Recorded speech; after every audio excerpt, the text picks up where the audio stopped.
Bismillahirrahmanirrahim. Dear students, this is the 21st lecture of course title Introduction to Special Theory of Relativity with the course code PHYS 4135.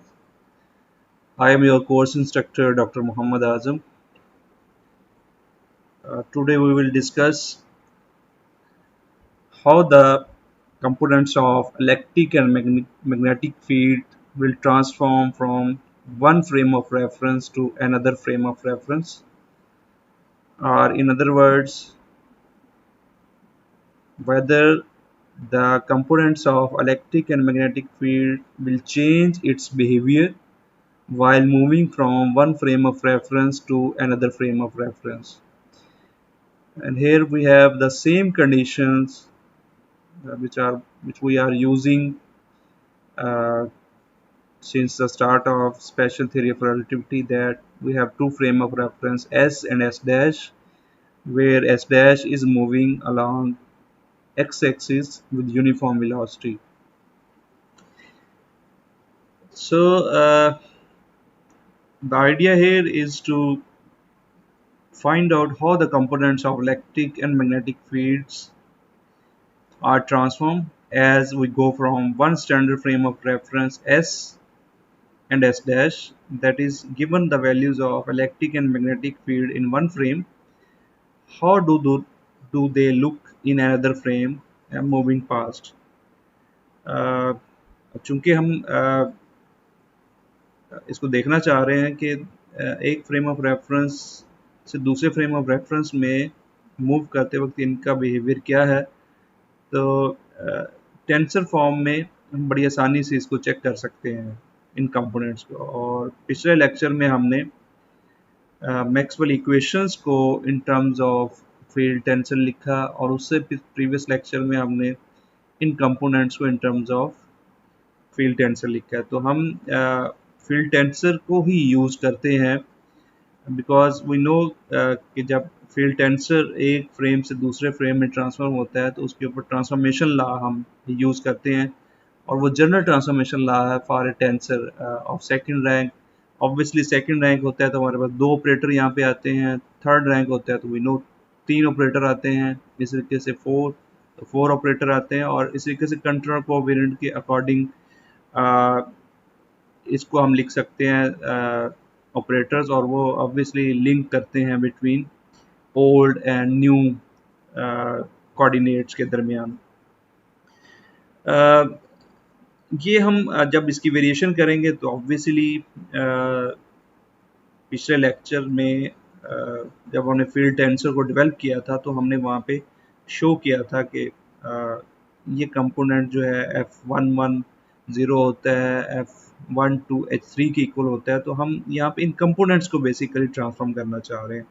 So accordingly हम इनकी variation करेंगे, और चूंकि total 16 components हैं उनमें से 4 0 है, बाकी जो रिमेनिंग 6 हैं 12 हैं, उनमें से 6 अगर हम निकाल लें तो बाकी 6 वैसे ही बाई एंटीसिमेट्रिक प्रॉपर्टी के थ्रू हम उनको लिख सकते हैं। सो देयरफॉर अब हमें यहाँ पे 6 कंपोनेंट को देखना है, that mean 3 components of electric field and 3 components of magnetic field. So अगर हम ये देखें कि फील्ड टेंसर है क्या, ये वो फील्ड टेंसर है जो हमने पिछले लेक्चर में भी यूज़ किया है। इसको अब हम अगर इस कंपोनेंट को ट्रांसफॉर्म करना है so we have to replace mu and nu by 1 2, और अगर हमें H1 को निकालना है तो we have to replace mu nu by this is 2 3। So ये हम यहाँ पे रिप्लेस करेंगे। और एक और बड़ी इम्पॉर्टेंट जो हम इसमें देखना चाह रहे हैं, इनिशियली चूंकि हम कंपोनेंट को ट्रांसफॉर्म करना चाह रहे हैं तो दोनों में इसकी वैल्यूज जो हैं प्राइम और अन प्राइम में इसकी वैल्यूज हम सेम ले रहे हैं, बिकॉज ये हम टेंसर का जब इस्तेमाल करते हैं तो दिस इज रिमेन इनवेरिएंट। ये बड़ा ऑब्वियस रिजल्ट है। इसका मतलब है जो वैल्यूज F12 की प्राइम कोऑर्डिनेट्स में होगी वही अनप्राइम में कोऑर्डिनेट्स होगी। You can say F13 will be equal to -S2, तो यही F13 will be equal to -2, उसकी वैल्यू भी यहाँ पे वही है।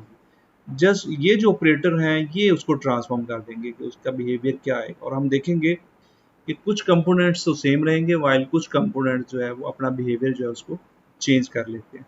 सो लेट्स सी फर्स्ट कंपोनेंट हम देखते हैं, और यहाँ पे अगेन आप देखें the values of F alpha beta F prime यूनि in terms of the components of unprime and prime electric and magnetic field आप रिप्रेजेंट, ये दोनों को रिप्रेजेंट कर रहा है, not only represents the unprime coordinates but it also represents the prime coordinates components as well.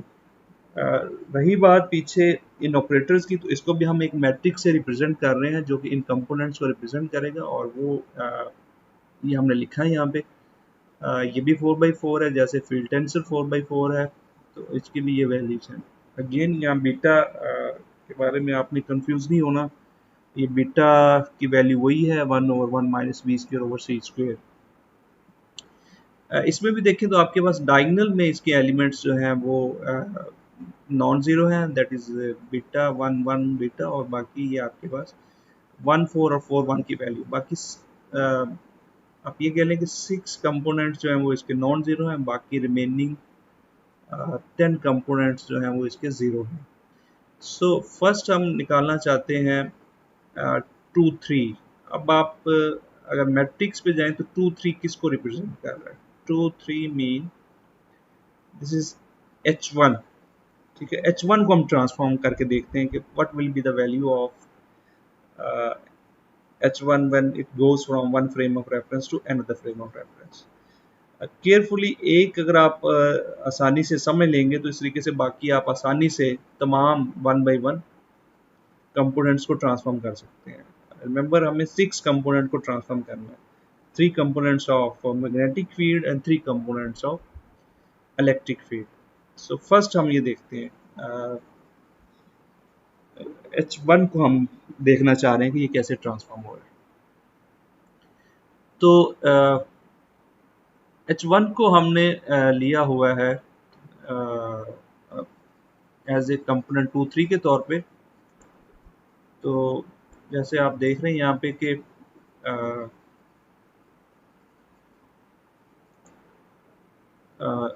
आपके पास mu को हमने 2 सेट किया और न्यू को 3 सेट किया है। अगेन थोड़ा सा अगर आप ये देखें कि ये इक्वेशन टेंसर फॉर्म में देखें इंडिसेस वाइज बैलेंस है, तो ऑब्वियसली बैलेंस है बिकॉज लेफ्ट हैंड साइड पे इंडिसेस आपके पास 2 हैं, म्यू और न्यू। राइट हैंड साइड पे भी देखें तो म्यू और न्यू ही बचना चाहिए, बाकी अल्फा बीटा जो है ये कांटेक्ट हो जाएंगे, तो अगेन आपके पास म्यू और न्यू। सो जैसे जैसे इनकी वैल्यू चेंज होगी वैसे वैसे म्यू और न्यू की वैल्यू भी यहाँ पे चेंज हो जाएगी।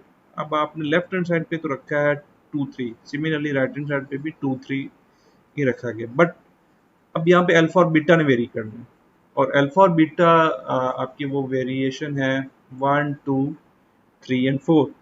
अब वो सारी पॉसिबिलिटीज हमने देखनी है। अब आप ये इमेजिन करें कि इसके अंदर कितने कंपोनेंट्स आ सकते हैं, और रिमेंबर एक के अकॉर्डिंग, एक इंडिसेस की वेरिएशन के अकॉर्डिंग बाकी सारी वो वेरिएशन वेरिएट करते हैं।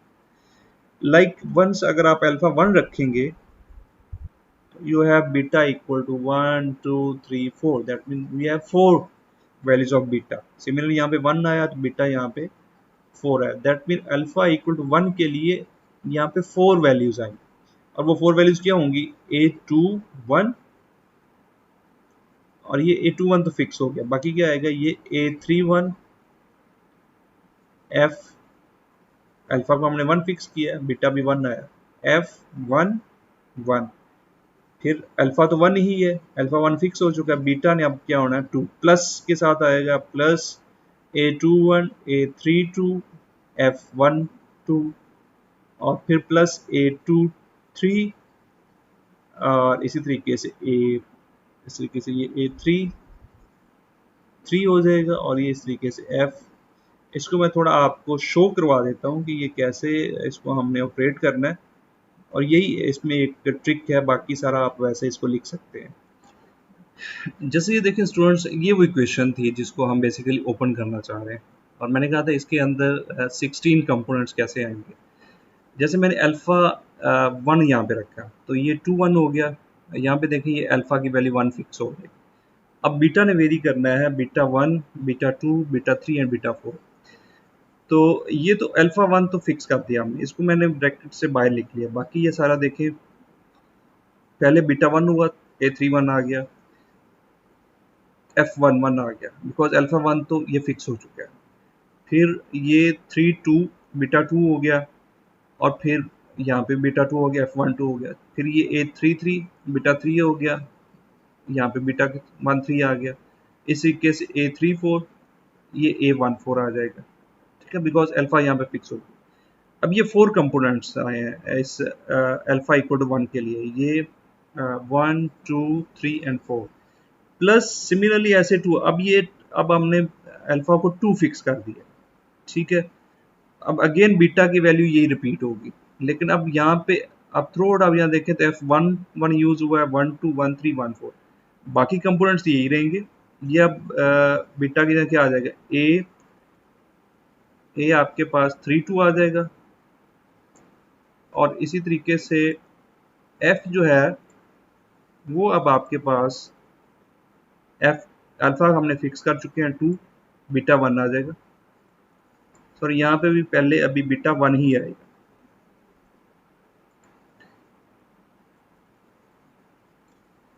इसके अभी पहले बीटा की वैल्यू यहाँ पे 1 ही आएगी। फिर इस तरीके से प्लस अगली जो टर्म्स आएंगी, A32 आ जाएगा और F22 हो जाएगा। फिर इस तरीके से A33 आ जाएगा, क्योंकि ये तो सेम रहनी है, A31 32 33 और 3, सिर्फ चेंज क्या होना है, इसने चेंज होना है, बिकॉज पहले 1 1 था, अब यहाँ पे 2 1 आ गया, फिर ये 2 यहाँ पे आ गया, 2 2 आ जाएगा, ये 2 3 आ जाएगा, फिर 2 4, तो 4 यहाँ से आएंगे, प्लस इसी तरीके से A23, इस तरीके से ये 16 कंपोनेंट्स बनेंगे।